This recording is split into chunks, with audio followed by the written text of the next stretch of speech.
Ini beda dengan wudhu. Anggota tayamum itu cuma dua, muka dan telapak tangan. Alhamdulillahi Rabbil Alamin Ar-Rahmanir Rahim. Sekarang kita masuk kepada tayamum, halaman 26. Ketika kita tidak bisa berwudu, maka ada pengganti tayamum. Ya, tayamum pengganti wudu, sekaligus pengganti mandi. Kapan disyariatkan tayamum ini? Satu, ketika tidak ada air. Ya. Disyariatkan tayamum ketika tidak ada air.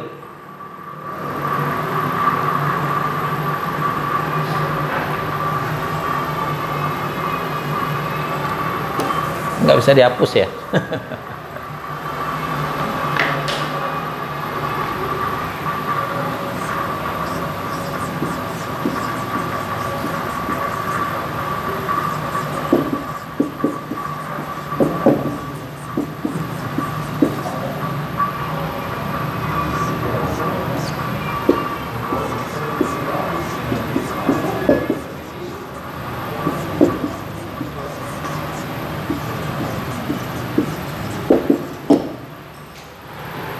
Tayamum disyariatkan ketika tidak ada air. Ya. Tidak ada air, atau ada air tapi tempatnya jauh. Ya, itu dianggap tidak ada. Di jalan sana, sampai sana waktu sholat sudah habis. Yang kedua, ketika tidak bisa menggunakan air,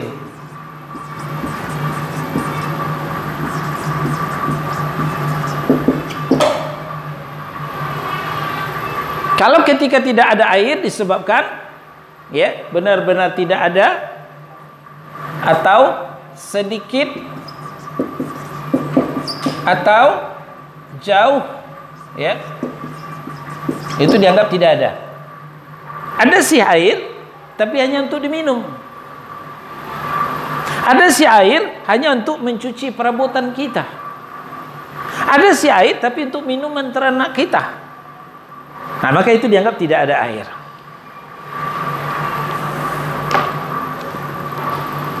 Yang kedua, disyariatkan juga tayamum ketika tidak bisa menggunakan air.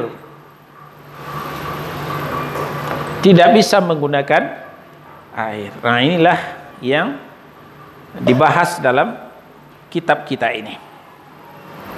Wudu maknanya bersuci menggunakan air. Adapun tayamum maknanya bersuci menggunakan debu. Tayamum ini bisa menggantikan wudu pada kondisi tertentu yang menyulitkan kita. Debu yang bisa digunakan untuk bersuci dengan tayamum adalah semua jenis debu yang bersih, baik yang menempel di tanah, menempel di dinding, di bebatuan, maupun di tempat lain yang berdebu. Tayamum ini dilakukan pada kondisi-kondisi, ya. Nah, ini lebih detail daripada yang saya sampaikan tadi.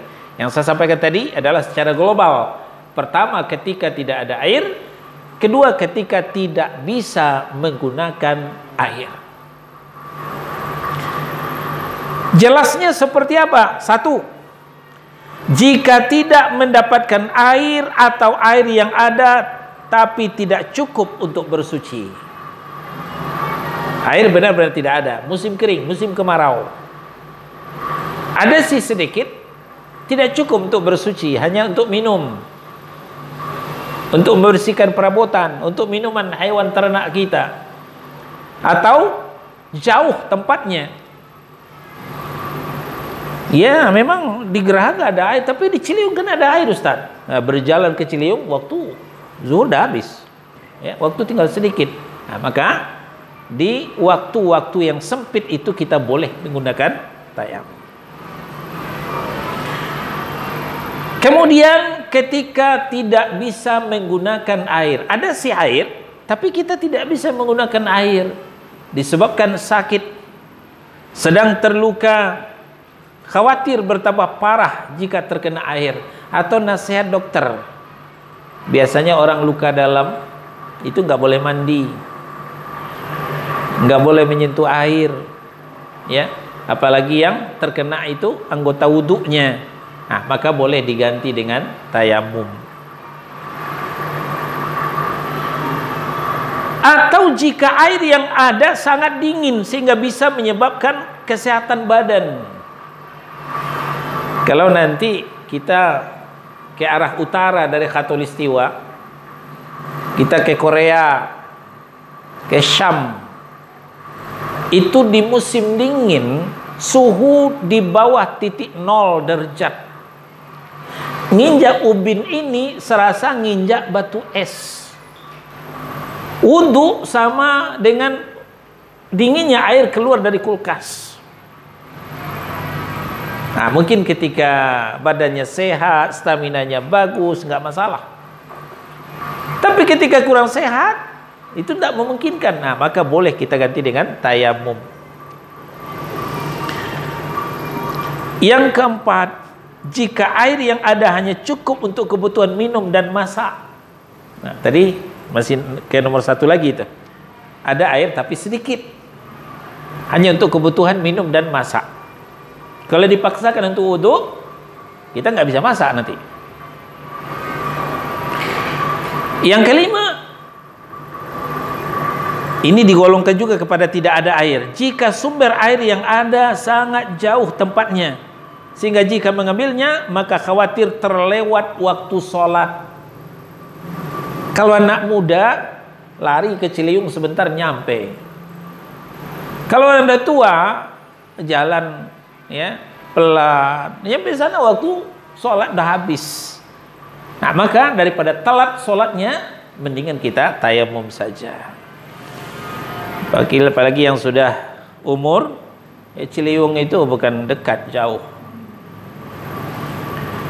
Yang keenam, jika air yang ada sangat sulit didapatkan sebab tidak ada peralatan untuk mengambilnya.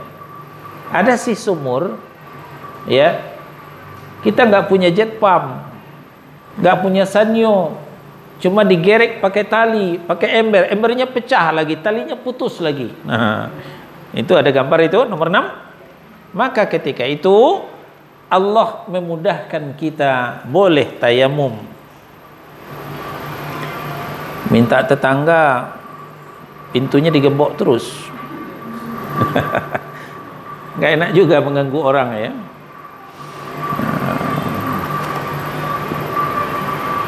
Nah, sekarang kita lihat bagaimana tata cara tayamum.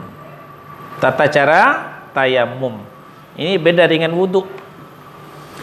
Anggota tayamum itu cuma 2, muka dan telapak tangan.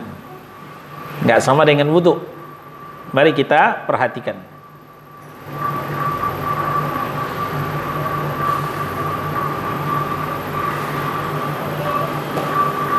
Pertama,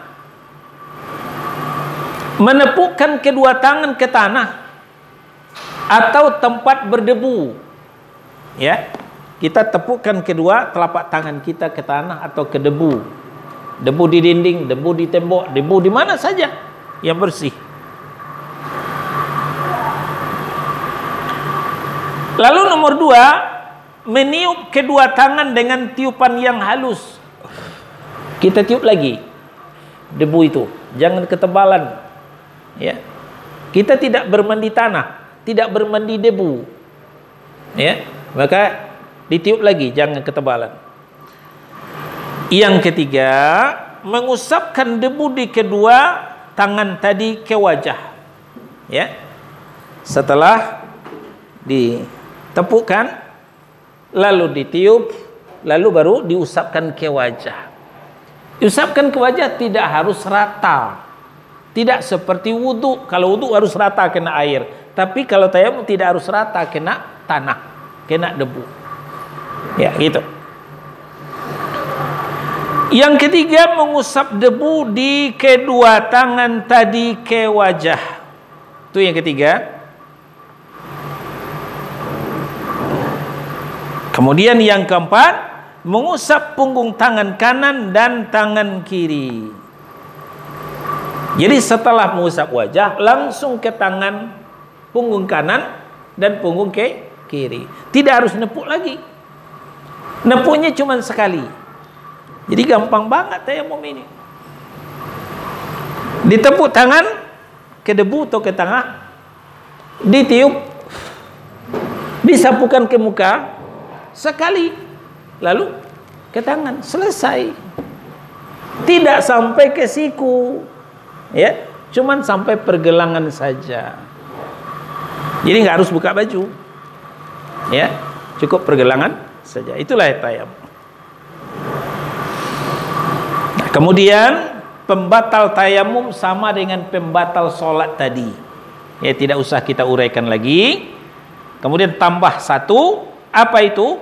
Ketika sudah ada air, batal tayamumnya. Habis tayamum, air di keran kita, tadinya air mati, nah maka tayamumnya batal, kita wajib berwudu. Atau kembali bisa menggunakan air, ya, datang dokter, nah bapak udah bisa menggunakan air, udah sehat kok, nah baru kita wudu lagi.